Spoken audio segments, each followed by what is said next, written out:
Welcome to Tony studio TV. चारों तरफ हवाएं चलने लगती है और एक भूतिया चिड़िया उनके सामने आ जाती है। दोनों बच्चियां भूतिया चिड़िया को देखकर बहुत डर जाती हैं। डरो नहीं बच्चों, मैं तुम्हारी माँ टोनी चिड़िया हूँ। तुम सुबह से काम कर रही हो, अब तुम जाकर आराम करो, मैं तुम्हारा सारा काम कर दूंगी। बेबस भूतिया चिड़िया माँ का प्यार। बहुत समय पहले सुंदरवन जंगल में टोनी चिड़िया अपने पति लक्की कबूतर के साथ रहती थी। उसकी दो बेटियां थी, सोना चिड़िया और मोना चिड़िया। लक्की कबूतर जंगल में फल और सब्जियां बेचने का काम करता था। वे सभी अपने सुखी परिवार में खुशी खुशी रहते थे। एक दिन टोनी चिड़िया सब्जी मंडी से सब्जियां और फल खरीदने जाती है। तभी एक बाज उस पर हमला कर देता है। टोनी चिड़िया की वही मौत हो जाती है। यह खबर सुनकर लक्की कबूतर और उसके बच्चों पर तो दुखों का पहाड़ ही टूट पड़ता है। बच्चे रोते हुए बोलते हैं, पापा, माँ कहाँ चली गई? हमें माँ के बिना बिल्कुल अच्छा नहीं लगता। लक्की कबूतर उन्हें चुप करता है और बोलता है, अब होनी को कौन टाल सकता है। तुम्हारी माँ जहाँ कहीं भी होगी, तुम्हें इस तरह रोता देखकर उसे बिल्कुल भी अच्छा नहीं लगेगा।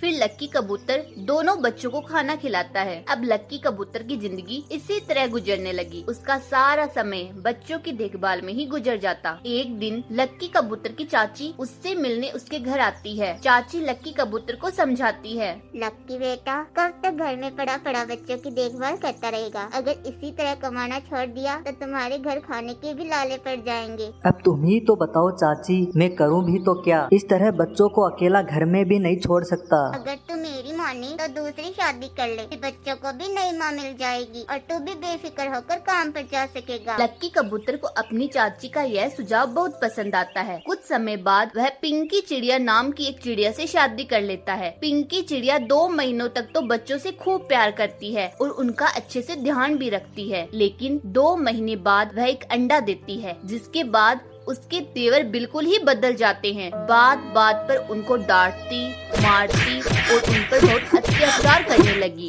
एक दिन दोनों बहनें खेल रही थी, तभी वहाँ पिंकी चिड़िया आ जाती है और गुस्से से बोलती है, आज से तुम दोनों का खेलना कूदना बिल्कुल बंद, चलो घर के अंदर। आज से घर का सारा काम तुम दोनों को ही करना है। दोनों डरती हुई घर में जाकर काम करने लगती है। उन्हें काम करते करते सुबह से शाम हो जाती है। मैं तो काम कर कर के बहुत थक गई हूँ। हाँ, मैं भी। आज हमारी माँ जिंदा होती तो हमारे साथ ऐसा बिल्कुल नहीं करती। तभी चारों तरफ हवाएं चलने लगती है और एक भूतिया चिड़िया उनके सामने आ जाती है। दोनों बच्चियां भूतिया चिड़िया को देखकर बहुत डर जाती हैं। डरो नहीं बच्चों, मैं तुम्हारी माँ टोनी चिड़िया हूँ। तुम सुबह से काम कर रही हो, अब तुम जाकर आराम करो, मैं तुम्हारा सारा काम कर दूंगी और तुम्हारी सौतेली माँ को कुछ पता नहीं चलेगा। बच्चे अपनी माँ की बात सुनकर खुशी खुशी जाकर सो जाते हैं। भूतिया चिड़िया अपने जादू से सारा काम कर देती है। बच्चों को सोता देख पिंकी चिड़िया लक्की कबूतर को बुला कर लाती है और बोलती है, देखो अपने बच्चों को किस तरह चैन से सो रहे हैं। मैं अकेली इस घर का सारा काम करती हूँ और ये दोनों पूरा दिन मुझे परेशान करती है और पड़ी पड़ी खाती रहती है। मैं तो इनसे परेशान हो चुकी हूँ। अब कुछ ही दिनों में मेरा बच्चा भी अंडे से बाहर निकल आएगा। मैं नहीं चाहती इन आलसी और निकम्मी चिड़ियों का साया भी मेरे बच्चे पर पड़े। कल मैं इन दोनों से बात करता हूँ। बात करने से कुछ फर्क नहीं पड़ेगा। मैं तो कहती हूँ इन दोनों को जंगल में छोड़ आओ। इन कलमूटियों की शादी के खर्च से भी बच जाएंगे। मैं ऐसा नहीं कर सका, ये मेरी बिटिया है। ठीक है, मत करो। मैं तो जा रही हूँ अपने मायके। फिर सारा काम धंधा छोड़कर बैठे रहना अपनी बेटियों के पास। नहीं नहीं, प्लीज तुम मुझे छोड़कर मत जाओ। मैं वैसा ही करूँगा जैसा तुम चाहती हो। कि कबूतर दोनों चिड़ियों को जंगल में छोड़ आता है। दोनों बच्चियां भूख से बेहाल इधर उधर भटक रही थी। अचानक उन्हें एक जानी पहचानी सी आवाज सुनाई देती है, सब्जी ले लो सब्जी, ताजा ताजा फल और सब्जी ले लो। यह आवाज तो हमारी माँ की लगती है, चलो उनके पास। दोनों बच्चियां भूतिया चिड़िया के पास जाती हैं। माँ, हमें बहुत भूख लगी है, हमें भी खाने के लिए फल दो ना। भूतिया चिड़िया उन्हें फल दे देती है। ये लो बच्चों, फल खाओ। अब तुम्हें चिंता करने की कोई जरूरत नहीं है, मैं तुम्हारी देखभाल करूंगी। वह दोनों बच्चों के लिए घर बना देती है और बोलती है, बच्चों अब तुम दोनों इस घर में मेरे साथ रहोगी, मैं तुमसे बहुत प्यार करूंगी। इसके बाद भूतिया टोनी चिड़िया जंगल में फल और सब्जियां बेचकर अपने बच्चों की देखभाल करती है। अब दोनों बच्चियां अपनी भूतिया टोनी माँ के साथ खुशी खुशी रहने लगती है। एक माँ अपने बच्चों से इतना प्यार करती है कि मरने के बाद भी वह अपने बच्चों को मुसीबत में नहीं देख सकती। भूतिया चिड़िया की बारात। कौन हो और क्यों रो रही हो? चिड़िया रोती रहती है और कुछ नहीं बोलती। बताओ तो सही, तुम क्यों रो रही हो, वरना हम तुम्हारी मदद कैसे करेंगे। पूरी स्टोरी जानने के लिए वीडियो को अंत तक देखें। गर्मियों की छुट्टियां चल रही थी। लक्की कबूतर और टूनी चिड़िया अपने दोस्तों के साथ सुंदरवन जंगल में घूमने जाने का प्लान बनाते हैं। अगली सुबह ही वे सुंदरवन जंगल पहुंचते हैं और वहां पर एक होटल किराए पर ले लेते हैं। वे पूरा दिन जंगल में घूमते हैं और खूब मौज मस्ती करते हैं। शाम होते ही वे होटल में लौट आते हैं और खाना खाकर सो जाते हैं। टूनी चिड़िया और लक्की कबूतर अपने कमरे में सो रहे होते हैं। तभी उन्हें खिड़की के बाहर से किसी चिड़िया के रोने की आवाज सुनाई देती है। वे दोनों बहुत डर जाते हैं। लक्की कबूतर, क्या तुम्हें भी किसी के रोने की आवाज सुनाई दे रही है? हाँ, सुनाई तो दे रही है, लेकिन इतनी रात को रो कौन रही है? हमें चलकर देखना चाहिए। मुझे बहुत डर लग रहा है। डरो मत, चलो मेरे साथ। दोनों डरते डरते होटल से बाहर निकलते हैं और जंगल की तरफ जाने लगते हैं। जैसे जैसे वे जंगल के अंदर जाते हैं, वैसे वैसे रोने की आवाज तेज होने लगती है। कुछ और आगे जाने पर उन्हें एक चिड़िया दिखाई देती है। उसका चेहरा नहीं दिखाई दे रहा था, उसने चेहरा दूसरी तरफ कर रखा था। टूनी डरते डरते उससे पूछती है, तुम कौन हो और क्यों रो रही हो? चिड़िया रोती रहती है और कुछ नहीं बोलती। बताओ तो सही, तुम रो क्यों रही हो, वरना हम तुम्हारी मदद कैसे करेंगे? लक्की कबूतर की बात सुनकर वह चिड़िया अचानक मुड़ती है और अपनी भयानक आवाज में बोलती है, क्या सच में तुम मेरी मदद करना चाहते हो?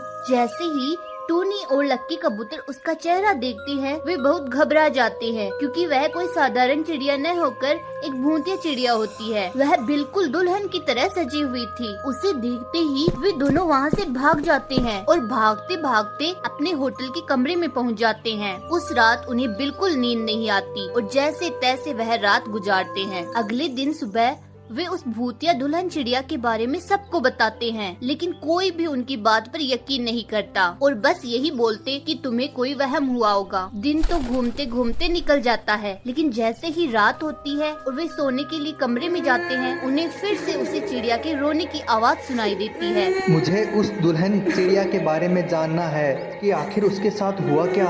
हाँ, जानना तो मुझे भी है कि उसकी इस हालत का जिम्मेदार कौन है। दोनों अपने होटल से निकलकर आवाज की तरफ जाने लगते हैं। आज भी वह भूतिया चिड़िया उसी पेड़ के नीचे बैठी रो रही थी। लक्की कबूतर और टूनी चिड़िया को देखकर वह बोलती है, आ गए तुम दोनों, मैं तुम्हारा ही इंतजार कर रही थी। हाँ, हम तुम्हारे बारे में जानने आए हैं। तुम मेरे बारे में बाद में जान लेना, उससे पहले हाईवे पर जाकर देखो मेरी बारात कहाँ तक पहुँची। मैं कब से अपने दूल्हे का इंतजार कर रही हूँ, वो अब तक आया क्यों नहीं। दूल्हा, बारात, ये क्या सब बोल रही हो तुम मेरे बारे में जानने के लिए इतना ही बेताब हो तो मैं तुम्हें अपनी सारी आपबीती बता देती हूँ। तो सुनो, यह बात आज से ठीक 10 साल पहले की है, जब मैं कॉलेज में पढ़ा करती थी। मैं अपने ही कॉलेज के एक कव्य को बहुत पसंद करती थी। हम दोनों एक दूसरे से शादी करना चाहते थे।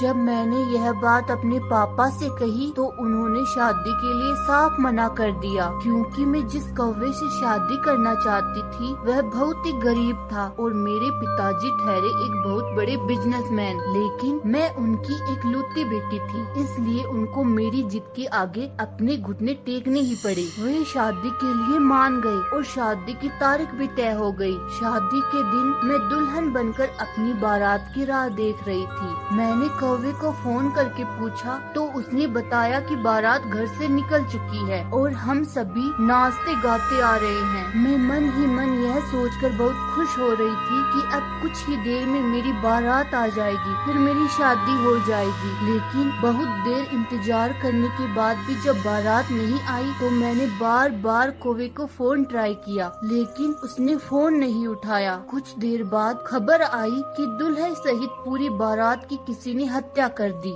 यह कहते कहते कहते भूतिया चिड़िया फिर से रोने लगती है। किसने की तुम्हारे दूल्हे की हत्या? मेरे बाप ने, और किसने? वो ही तो नहीं चाहते थे कि मेरी शादी हो।